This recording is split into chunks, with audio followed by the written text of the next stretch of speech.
तर तुम्ही म्हणणार काय यो विषय, तर भावांनो आज आपण तुम्हाला दाखवणार आहे पोरं शॉपिंगला गेली काय काय घेऊन येतात आणि तुम्ही शॉपिंगला गेले काय काय घेऊन येतात ते पण आम्हाला कमेंट बॉक्समध्ये सांगा. पहिल्यांदा आपण पार्लेजी घ्यायची सोडून हे जिमजाम घेतलेलं काय विषय म्हणून एका एक फ्री होतं हो. मग आपण सेंटची बाटली एक आणलेली हो, कसं पावसाळ्यात कपडे सुकत नाहीत त्याच्यामुळे वास मारतोय कपड्यांचा. मग आपला भाऊ काय आपल्यासोबत डीमार्टला या नव्हता, मग त्याला आपण शिवलेस आणलेला. खरं या शिवलेसला आपण बारकासना बंडी म्हणायचा. मग त्याला ड्रेस आपण सुपूर्द केला. मग आपल्या एका भावानी सोयाबीन आणलेलं, म्हणलं मी जिम बिम करणार आहे बरं कर म्हणलं भावा तू एकटाच आहेस वाघ. मग तुम्हाला आमचा बारका पोकीबाय दाखवतो. भाऊ पिंक ड्रेस घेऊन आलता. कसा आहे कलर चॉईस कशी आहे भावाची, एकदम पिंक पिंक आहे. मग मी मला एक येताना मस्तपैकी चप्पल घेऊन आलो. म्हणलं काय विषय आहे चप्पलाचा बघूया, एकदम सॉफ्ट सॉफ्ट होतं.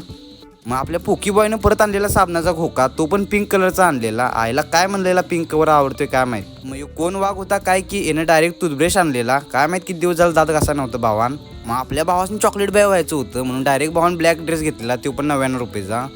मग आमच्यात परत भांडणं होऊ नये म्हणून भावान परत अजून एक बाटली घेतलेली सेंटची. मग आपल्या भावाने इथं कडदाणे बिडदाणे आणलेलीत. म्हणलं कधीतरी मुगाची बेगाची भाजी करा येते काय विषय नाही म्हणला. आणि मी जो ड्रेस घालून बसलो तो पण 99 रुपयाचा डिमांडमधूनच आणलेला. म्हणलं याच्यावर व्हिडिओ करूया आज. मग सगळं साहित्य वाटप झाल्यावर भाऊ आपलं बिल मार लागलीत, कुणाचं किती झालं आणि कुणाचं काय झालं. ह्यो आमचा लॉर्ड आबा इथं आपला ट्रायसेप दाखवालता नवीन ड्रेस घालून. भावानं आपल्या पोकी बॉयसाठी एक कमेंट करा तुम्ही आणि व्हिडिओ आवडला असेल तर लाईक आणि सबस्क्राईब नक्की करा.